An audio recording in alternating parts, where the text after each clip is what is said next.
Hi, everyone, and welcome back to another installment of Experts in Sustainability. This week, we have another titan of sustainability with Peter McMorris. Peter, welcome. Thanks, Justin. Thanks for everyone who's listening. So I'm Pete McMorris, and I'm an ex-Unilever guy. I worked for Unilever for 20 years. And I'll talk to you a little bit about Unilever as we go through, because that's where all my sustainable knowledge came from.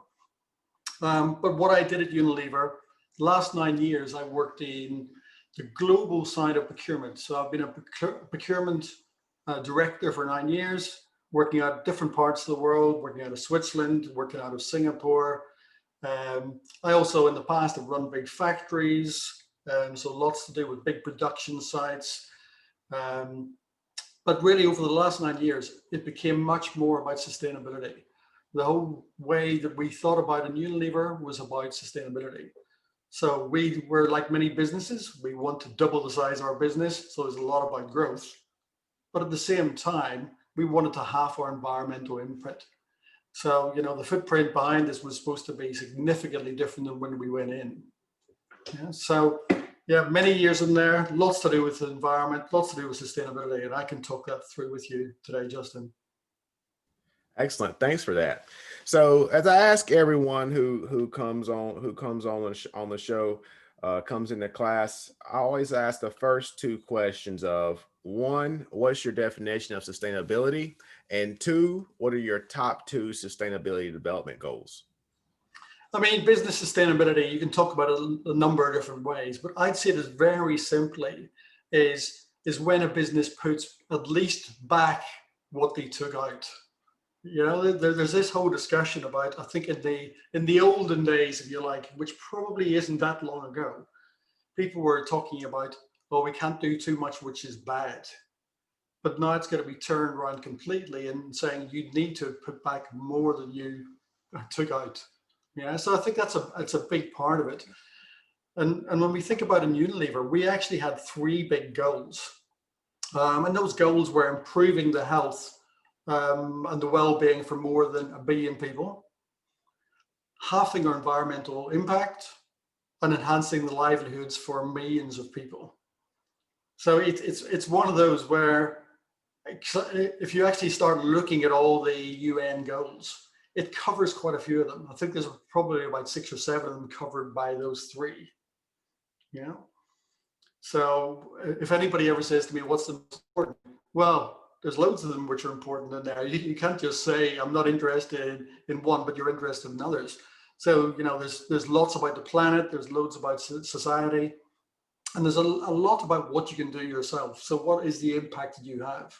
So you're looking at water usage, you're looking at greenhouse gases, you're looking at waste, you're looking at landfill in your sites. So you're looking at a lot of things which you can do yourself. But then you're also looking to see how can you help the environments that you're working with. So procurement's a very interesting place to be whenever you start getting into a sustainable policy, because you're the guys who go out and buy it. So it was my guys and girls and myself who had to go and buy this stuff. Yeah, so any materials we put into anything, and for those who aren't aware what Unilever makes, we make anything from food products to ice cream products. So you probably know about Magnums and certainly Ben & Jerry's, big sellers out there. All the laundry products, we make all those, and we make all the personal care products. So deodorants, skincare products, et cetera, et cetera. So if you're buying those materials for all over the globe, which is what I've done for the last 9 or 10 years, is I need to make sure that I buy it from sustainable sources. And I need to make sure that the people that I buy it off, I actually help them by buying this. I don't want anyone being in poverty trying to buy something or produce something which is very cheap. I want to make sure that what they buy, where they buy it or where they produce it, where they get their crops from, their families are all healthy, secure from what I'm doing.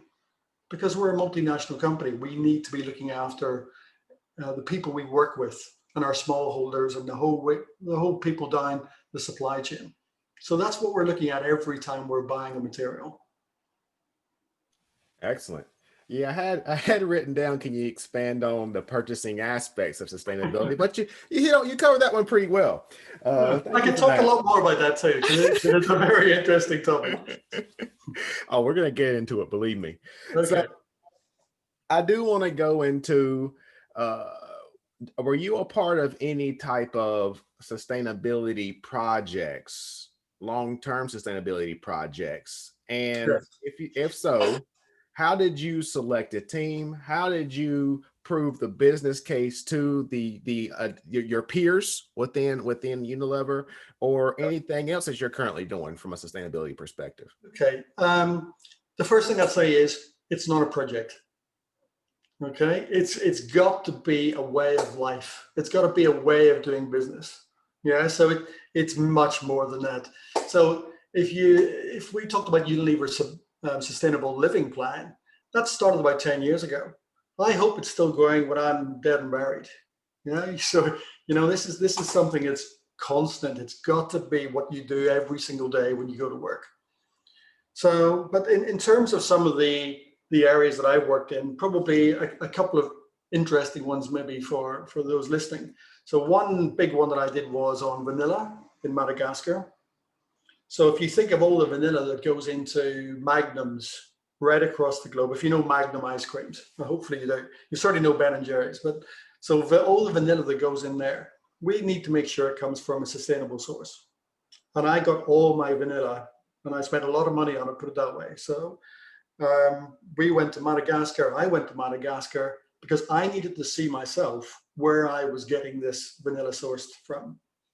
So, very interesting place to go. I don't know if you guys have ever been, but it's one of those where it is really in the middle of nowhere in the jungle off the coast of Africa. Um, and what I'm basically looking at is the smallholders who produce this vanilla. I want to see how they do it. I want to see how they live. I want to see how their children live, whether their children go to school. And so we basically want to make sure that we give them enough. There's a lot of discussions about living wage and definitions, but I want to make sure that those smallholders do it properly, do it in a sustainable way, so that I know that I've got vanilla for forever, but everybody else has got vanilla forever as well. Yeah, so it's really important to do that. So what I'd always recommend to anyone who's getting into this as a career is make sure you see where these things come from. I think we'll talk about fashion later, but it's the principles are very much the same. You want to see where your products are produced, who they're produced by, and what sort of conditions are they produced by. So what sort of conditions are the people living in? So you can ask me anything about Madagascar and vanilla, but that is a really interesting area. And basically, once I had been out there, I made sure that some of the very senior people in Unilever were aware of where we produced this, because there's more to be done in Madagascar, and we wanted to help Madagascar more widely than just vanilla once we had been in there. The other area that I did a lot of work on was on patchouli, and patchouli is in the fragrance business. So where that fits into my role, I basically was buying fragrances and flavors for the globe, and my team was buying that for me. And we spent about 1.5 billion. So it's a very large number. So I was responsible for that. So patchouli is something which goes into the fragrance business. So the fragrance goes into things like, probably the obvious ones are things like deodorants, but also in your skincare products, you've got some sort of fragrance in there, but also your laundry products, your softening products, they've all got some sort of fragrance in there. So patchouli is one of the products that is widely used in that sort of sector. So again, I went to Indonesia. I went around a lot of different areas of Indonesia to meet, again, the people who produce this patchouli, actually for the supplier who supplied the goods to me. So I was actually looking at my supplier's supplier. So I wasn't just making sure that my suppliers were sustainable. I wanted to make sure that the next layer was sustainable. So I spent with a couple of my colleagues about a week going around various parts of Indonesia, and again checking out who's making this. One of the big things you look out for is child labor. Is there any child labor? Again, what are the conditions? What are the healthcare situation? What's the schooling like in these areas? And again, you've got to come out of those situations and those ventures, if you like, to make sure that everything is above board. It is being done correctly, and you're helping the communities by what you're doing, as opposed to just buying the cheapest product from the cheapest place in the world. That's not what you got to do. You got to do it correctly. And that's certainly what Unilever believe. And I personally believe it as well. So that works well. But Unilever believe that as well. You've got to do it sustainably from the right sources. Excellent. Yeah, and you brought up an interesting point that we talk a lot about within supply chain management, in that in terms of visibility, in terms of sustainability tracking, you somewhat lose visibility whenever you get to those tier 2, tier 3 suppliers. So once we get past our direct suppliers, we kind of lose that visibility. So did Unilever do a lot with that to try to look at those suppliers, as you put it? They did, because, and you can't do it all. The thing that, let's be honest, you cannot do it all, because you've already got, I mean, I was working, fortunately in my area, I had a small number of suppliers, and I didn't want anybody else, and because I was in charge of it globally, I could make that decision. But I didn't want, 500 suppliers of vanilla. And some companies get to that sort of point because they can get it from different places at different prices, etc. I wanted a small number. Preferably, my suppliers were mostly global. But then, of course, yes, they have several suppliers right across the globe. So it can add up. But we tried to do it as much as possible.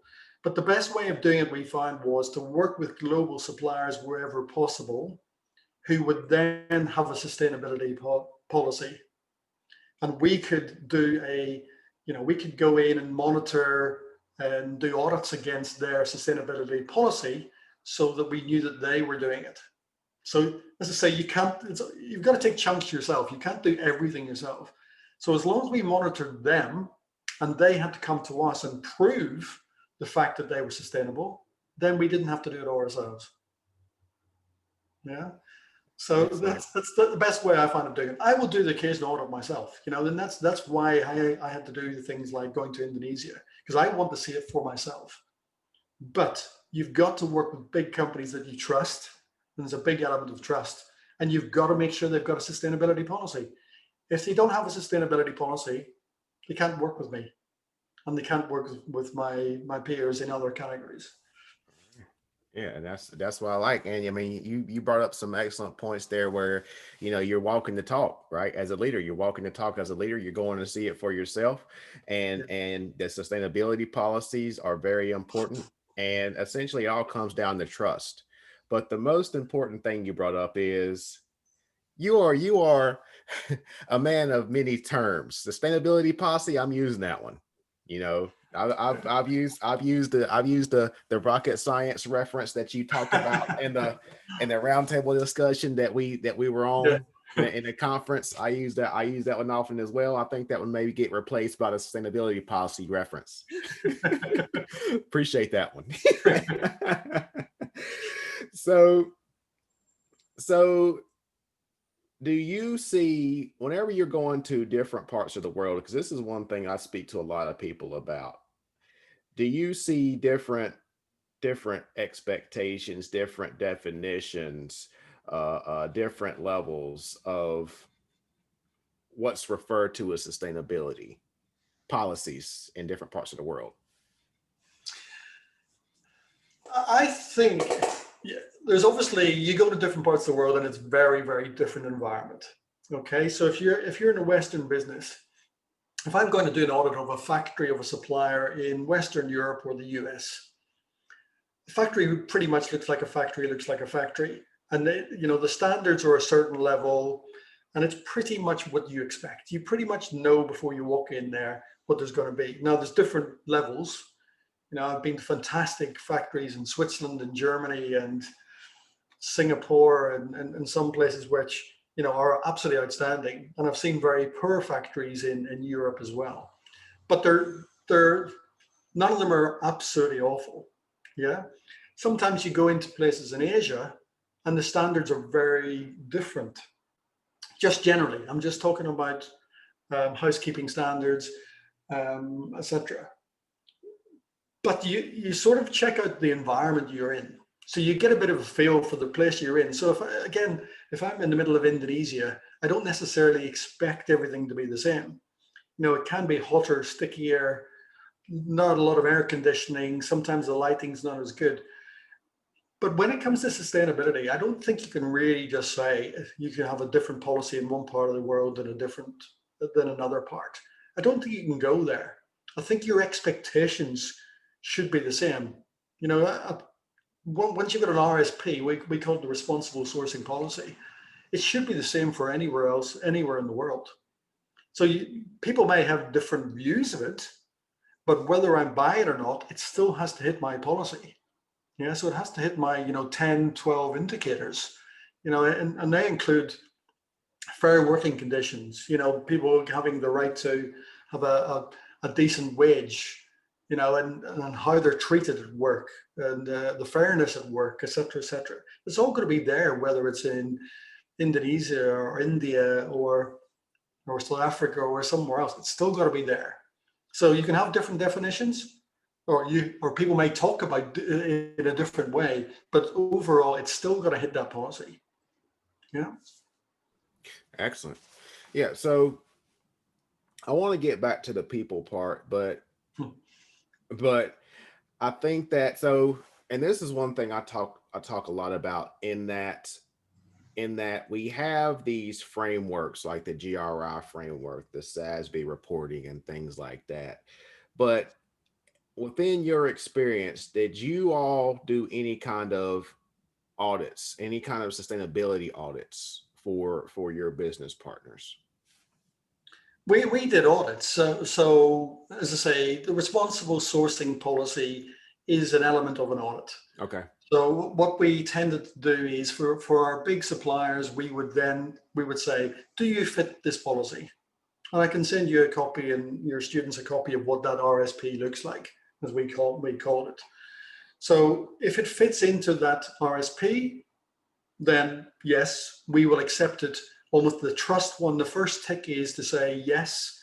They can tell me that they have got a policy, got a sustainable policy, and they fit into our 10 aspects, for example. But we will then audit. As I say, I will expect my teams to have gone to my suppliers and had a check. So wherever it might be, again, in different parts of the world, I would expect them to have done something. You've got to build trust. You've got to build, because they are your partners, and they're global partners, and they last with you for a number of different years. So there is an element of trust. But yes, you will go to their factories wherever you can, and you will do some sort of assessment. Okay, excellent. Sorry, we've got all sorts of services running past me here, so I'm just muting occasionally. It's okay. So going back to that people part, and whenever when certain people talk about sustainability, that's one of those aspects that is often overlooked. You did briefly talked about the fair rate, fair wages, and the ethical treatment of workers and things like that. But can you expand on the people aspect of sustainability a bit more?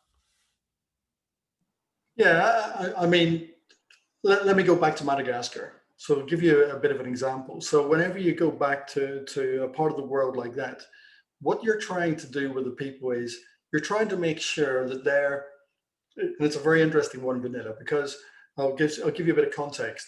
So if you don't do vanilla, what you tend to do is rice, okay? Because you've got to feed your whole family, extended family, etc. If you start to play around with rice, if you like, because it could have a better price for it than vanilla, then the way to make rice is you've got to clear land. You've actually got to burn down part of the rainforest to be able to produce rice. Okay, so if you're doing that sort of thing, that's obviously not good for anything to do with the environment. So actually, you're trying to give them enough money on something like vanilla so that they make more than they would do from rice. So it's got to be something which makes them enough that they want to do it. Yeah, so there's almost a basic point to that. So that's almost the first thing to say. Then when you see that they are working for you, I want the standards to be excellent. So if it's going in my Magnum, the standard of that vanilla has got to be excellent. So therefore, the point is that you want them to want to do it, but you also want the whole family to be involved. And in certain parts of the world, not everywhere, you can't do these things everywhere, but in certain parts of the world, what you're trying to do is support both the smallholder and the family. So that's where you can get into things like schooling. That's where you can get into things like healthcare locally. Yeah. So you're going that little bit further, which means that they really want to work with you and they will get you excellent products and it will be sustainable going forward. So that's the sort of the people element. Again, this is almost a part of do you audit? It's almost the stage of when you go and see these people, suddenly they want to work for you much more because it's very unusual. You know, a white guy from Ireland walking into, some of these jungles and meeting, smallholders who are working their hearts out to try and make some money for their family. If you're actually there and appreciate what they're doing, it's amazing how much extra they'll do for you. So there's this whole element of it. Working with people really means that they support you afterwards. Probably the fact I brought some Magnums with me as well and said, take some home, and that also helps. But right. So there's an appreciation, that you're actually interested in what they're doing. Yeah, and this happens everywhere. It happens in every walk of life, but it certainly happens in the more remote areas because it's unusual. Mm-hmm. Interesting. Yeah, and the thing is, it's like you said, it's not rocket science, right? It's just being human. Absolutely. It's just being there, going to see what those people are doing. Getting their input. Say, how can I help? Yeah. It's like we talk about this in sustainability, but we're just being human. Absolutely. And we're taking the money out of it. Yeah. And it's like we make this so complicated, but it's so simple. And I think just the other point in this is at times we can help in terms of, we do what we did do in terms of Unilever. We did bring in some specialists. Mm-hmm. So we did bring in expertise. So from sustainability point of view, we have got people who have come from big organizations, people from WWF, other big, charitable type organizations. So people who know what they're talking about. Mm-hmm. But also we brought in crop specialists, so people who really understand. So whenever you say, we want to help, we can help in lots of different ways. So you're helping by being there. So there's the whole human side. But also, if we can improve their crops, so I can ring up one of my specialists. I'm not one of the specialists. I'm a procurement guy or a supply chain guy, but I can ring somebody and say, look, or video this and say, how do we make these crops work better for these people? And that helps as well, because you can make it more efficient, more effective. So if you make their crops more 20% better, okay, that's great for everybody. So there's more that you can add by the specialism as well as the human side. Excellent. So you brought up a good point in terms of the specialist, but if we have a small and medium enterprise, a $5 million company, a $2 million company, That's still quite big compared to local. That's true too. You got me on that one. But if they want to create this sustainability mindset, this sustainability environment within their organization, how do they start if they are constrained, by resources, constrained by capital to bring in these big time consultants and people with this level of expertise? But they're not consultants. And that's almost the first thing to say. They are people that you employ. Mm-hmm. Okay, so Unilever employed people to help out in this area, and that they're passionate about it. And again, I can send something to you and your class and your students, because there are things which we do nearly every 6 months. There's a new video comes out, And the nice thing is that people are very passionate about it. So you can see it in the videos. But I think, if you have got a drive for it and you've got the leadership for it and your company's talking about it, you've almost got to sell that a little bit. But there's enough people coming through universities who are absolutely passionate about the subject. So therefore, if you publicize a little bit of, particularly if you say, look, I don't know it all, I want to go in this direction, I want to go in the sustainable direction, however, I need help. If you're someone of, middle-aged people like me, who may not have been through it all, the point of trying to get people out of university who are passionate about this, they will probably want to join you as long as they believe that that's really the direction you want to go in. Yeah. So if you've got a passion for it as a leader or a small business owner, then you can get people who are equally passionate and probably know more about the topic, who can join you or would like to join you. So I think you can sell it. I think you can sell it, your company, and get people in because they want to help generally. Mm-hmm. Great. So with all of this stuff that we talked about, how would this be transferable to the apparel industry or the fashion industry?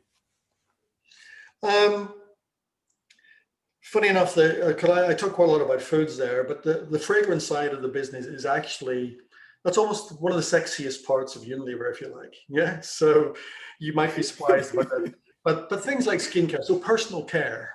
Mm-hmm. So the whole personal care sector with your deodorants and your skincare and everything else is actually one that people wanted to get very much involved in. Marketeers love it, R&D love it, senior management always loved it. So they want to get involved with the sort of the fragrance, they're called fragrance houses. Yeah, the fragrance houses, because they see them as trendsetters, because they do work with the Gucci's and the Tom Fords and all these guys. They also work with them. So they work with us on a laundry product, but they will work at really high-end fragrances. So there's quite a lot of a similarity here. So in terms of trends and trend setting, it's quite similar. I'll give you a quick story of the guy who used to be the president of personal care globally. One of the first things he said to me was, "Can you take me in a tour?" A tour, T-O-U-R. That's my Irish accent. I was What trying is to figure that? that one out. Yeah. But he basically said these guys are trendsetters. The fragrance companies know a lot about what's happening in the world. So take me for a trip around, and I took him around London, and I took him to Paris, and we went to New York, and we had a look at all sorts of things which were going on in terms of new stores, which were included new trends in terms of fragrances, but also, high-end clothes shops and that sort of stuff. We did all that. We had a look at all that. So there's a similarity between the industries. But what I'd say in terms of the fashion industry, I would say exactly the same as I think about with foods or fragrance products. You should go and see what's being produced for you. Where does it come from? Who's making that for you? And then you got to have a bit of a gut reaction as a buyer, particularly if you're into the sustainability field. You don't go for the lowest cost. If you go for something, when you look at it and you say, this seems too good to be true. Well, if it sounds like it's too good to be true, it normally is. Yeah. Mm-hmm. So you've Mm-hmm. got to look behind that, and you've got to discover, where does this come from? So it could be a high-end fashion, or it could be low-end fashion, which tends to be copies of the high end. Mm-hmm. But if it's super cheap product, you've got to ask yourself, how can this product be so cheap? And I would always do that. Why is this so cheap? If this is now in the fashion industry, I've got two girls here, 19 and 21, both at university here in the UK. They'll buy fashion items, but again, you got to say, well, what price did you pay for that? And Right. to me, Right. my view is, if it's that low, hey, come on, where did you get that from? So where is it sourced from? Who made that? Where did they make it? And then you got to ask a lot of questions. So I think it's very similar. The industries are similar from that point of view. You've got to question it, but also from the high end. Again, I'm not putting all my views on high end or low end, but again, for the high end, again, where do they source these things from? It's the same question. It could be from a really good source. Could be they could have a, some of the businesses will talk about sustainability in their policy or in their strategy. But if they do, then great. But again, you need to check. You need to check behind. Where did it happen? So it's an audit. Go and see yourself. Go and see yourself and see what you think. So do your research. You can do your research. A lot of your research you can do on Google. You go deeper and deeper and deeper. But fundamentally, if you can do, if it's possible, then go and have a look yourself. Okay, excellent. So as we're wrapping up, what advice would you give entrepreneurs that are moving into the sustainability space, or what have been some of the lessons learned in your career? I think one of the first things is, if you're going to be a leader in it, then you've got to be authentic. Like if you want to be a leader anywhere, you've got to be authentic anyway. So if you're going to be in the sustainability area, you've got to mean it. Yeah. So people will see through you very quickly. So if you talk about it because you think it's a bit of a fad, it's an area where we should be because other companies are doing well, then make sure you meet it. Because if you don't meet it, you'll be found out. So that's a key one. I would say a second one is, you've got to do it yourself. You've got to make sure, again, I talked a little bit about going to see things yourself, but make sure your company is going in the right direction. So if you've got manufacturing sites, for example, make sure your manufacturing sites are hitting some of these environmental, policies that you're asking other people to do. So what are your waste levels? What your greenhouse gases? What are you producing from your factories? What's your water usage? Make sure, before you go and start attacking other people for not getting it right, make sure you get it right yourself. So there's a big element of that. There's also something which I think is a learning, is you can't always persuade all your consumers to go with you. So, for example, if I think about Unilever, water usage, we make a lot of products for showers. So you're having a shower every morning, whatever. You can make a product which you think is quite sustainable. You're using the right ingredients. You're trying to use the right sort of plastic, so a reusable plastic. You're trying to lightweight it, so you're using less of it. And you might even compress it so that the amount that you're using each day is a very small amount. So again, it's better for the environment. However, if somebody sits in the shower for 30 minutes, you haven't done a great job.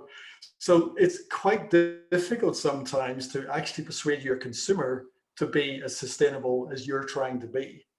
So, and I think it's a bit of a learning over the years that we've really tried to push this, but it doesn't always work. It doesn't always work.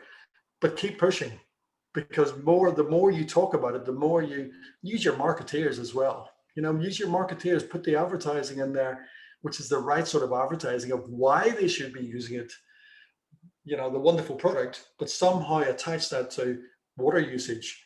Use this is fantastic, but don't do that. But do it in a way which is, energizing to them, as opposed to, you're being told off. So bring your consumers with you. I think that's a big point probably in the fashion industry. Yeah. Are people just always going to wear fur coats at the highest price or whatever?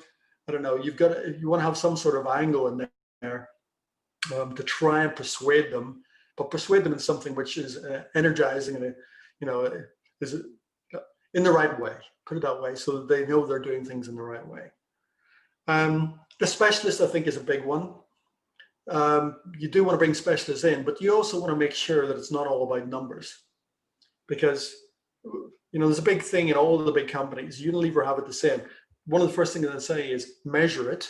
So it's really important to measure. Otherwise, you've got a great goal out there, but if you don't measure it, then you never know whether it's happened. My old chief procurement officer always said to me, this whole thing about, if you don't have a target for it, it's never going to be met. Okay, so it's really important. But if you're a specialist and you're passionate about this, some of these things don't happen overnight. Now, I haven't got a lot of patience for this either, but some things, like if you're trying to do something in palm oil, in Indonesia or Malaysia or something, you can't turn a whole industry in 3 months. Mhm. So your numbers may not, you may have a target to hit it in within a year. It may take 3 years. So don't always think, oh my God, this is going to be a complete disaster.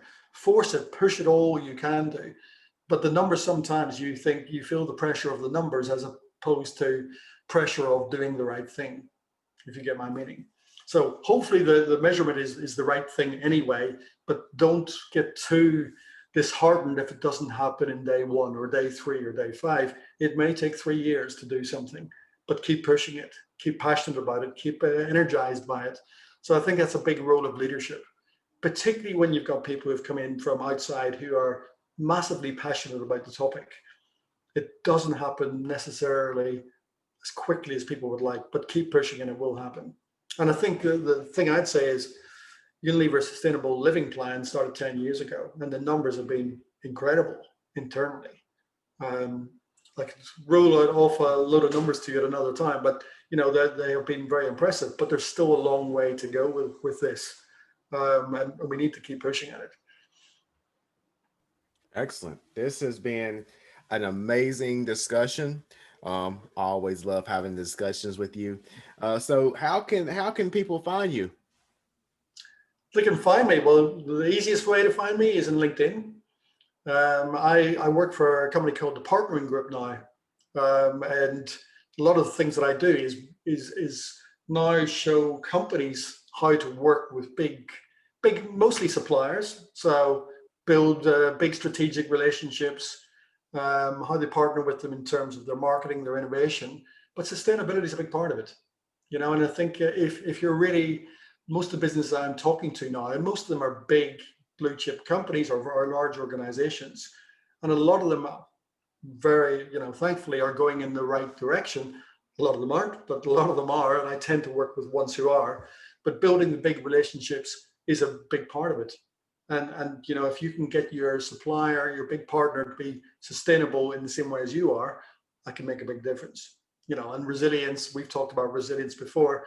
Resilience is another big part of it, how you actually look at the potential for major crises across the world, COVID, bird flu, SARS, lots of other things, but how you work with the suppliers so you support each other in these difficult times, but do it in a sustainable way.